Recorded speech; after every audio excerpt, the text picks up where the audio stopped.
सोचिए जरा, अरब सागर की लहरों के किनारे खड़ा सोमनाथ मंदिर।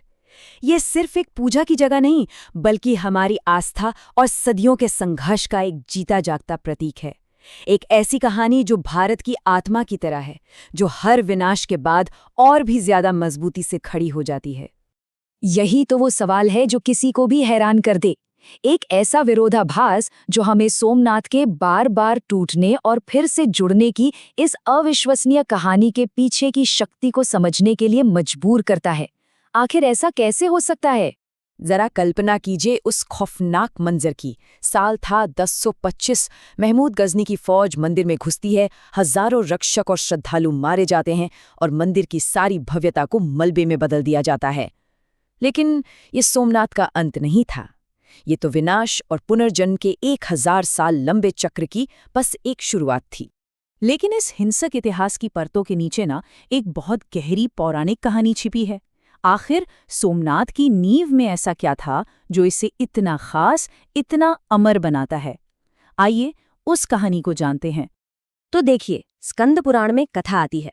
चंद्रदेव ने राजा दक्ष की 27 बेटियों से शादी तो कर ली, पर उनका दिल सिर्फ एक पर आया, रोहिणी पर। इस भेदभाव से दक्ष इतने नाराज हुए कि उन्होंने चंद्र को अपनी सारी चमक खो देने का श्राप दे दिया। जब चंद्र का तेज खत्म होने लगा तो ब्रह्मा जी की सलाह पर उन्होंने इसी पवित्र भूमि पर भगवान शिव की घोर तपस्या की। शिव प्रसन्न हुए और उन्होंने श्राप को पूरी तरह खत्म तो नहीं किया, बल्कि उसे चंद्रमा के शुक्ल और कृष्ण पक्ष यानी घटने और बढ़ने के चक्र में बदल दिया। इसी एहसान के बदले चंद्रदेव ने शिवजी से हमेशा हमेशा के लिए यहाँ बस जाने की प्रार्थना की, और बस इसी तरह स्थापना हुई भारत के पहले ज्योतिर्लिंग सोमनाथ की। यानी सोम मतलब चंद्र, के नाथ यानी भगवान। और दिलचस्प बात तो ये है कि ये मंदिर सिर्फ एक बार नहीं बना। ऐसी मान्यता है कि इसका अस्तित्व हर युग में रहा है। सत्य युग में इसे खुद चंद्रदेव ने सोने से बनवाया था। त्रेता युग में महान शिव भक्त रावण ने इसे चांदी से बनवाया, और द्वापर युग में स्वयं भगवान कृष्ण ने चंदन की लकड़ी से इसका निर्माण करवाया था। मतलब हर युग में इसका पुनर्निर्माण इसके दिव्य महत्व को और भी गहरा कर देता है। और फिर इतिहास का वो पन्ना खुलता है जहां इस मंदिर को 1000 साल की, कह सकते हैं, एक अग्नि परीक्षा से गुजरना पड़ा। एक ऐसा चक्र जिसने इसकी मजबूती को बार बार परखा। यहाँ ना तबाही और सृजन की एक अजीब सी लय देखने को मिलती है। 1025 में गजनी के हमले से लेकर 1706 में औरंगजेब के आदेश तक इसे बार बार तोड़ा गया।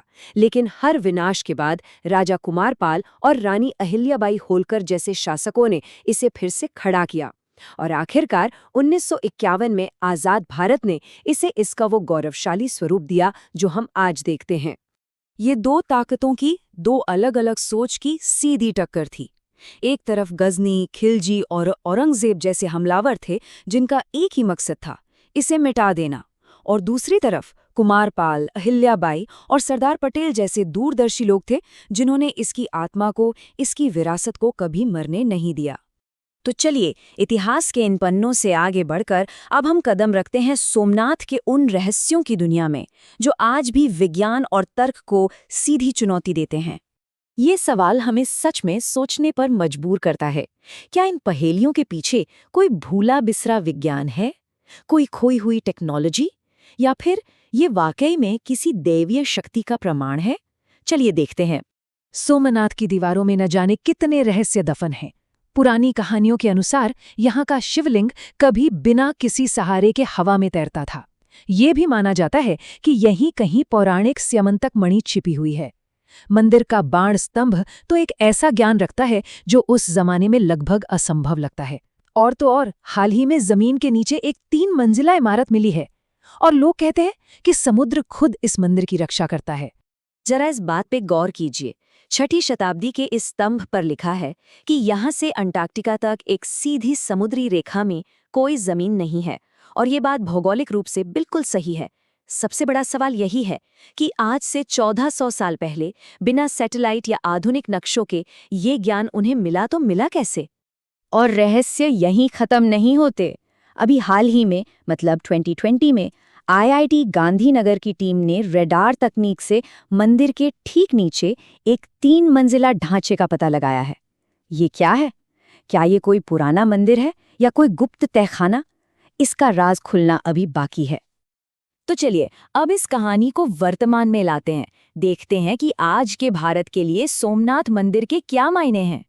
हर साल लगभग 30 लाख श्रद्धालु सोमनाथ के दर्शन करने आते हैं। ये संख्या बताती है कि ये सिर्फ एक ऐतिहासिक इमारत नहीं, बल्कि करोड़ों लोगों की आस्था का एक धड़कता हुआ, जीता जागता केंद्र है। आजादी के बाद बना ये मंदिर अपने आप में वास्तुकला का एक बेहतरीन नमूना है। चालुक्य शैली में बना इसका 150 फीट ऊंचा शिखर, जिसपे 10 टन का कलश और 27 फीट लंबा ध्वज लहराता है, दूर से ही श्रद्धा और आश्चर्य का भाव पैदा करता है।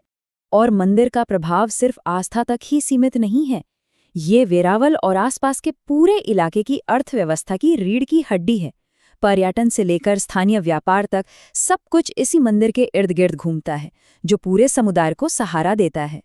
तो अंत में हम फिर से उसी सवाल पर आके खड़े हो जाते हैं, सोमनाथ का बार बार मिटकर फिर से खड़ा हो जाना, क्या ये सिर्फ लोगों की अटूट आस्था का प्रतीक है, या ये इंसान के कभी न हार मानने वाले जज्बे की मिसाल है, या फिर क्या यहाँ वाकई कोई ऐसी दिव्य शक्ति काम कर रही है जो हमारी आज की समझ से भी परे है?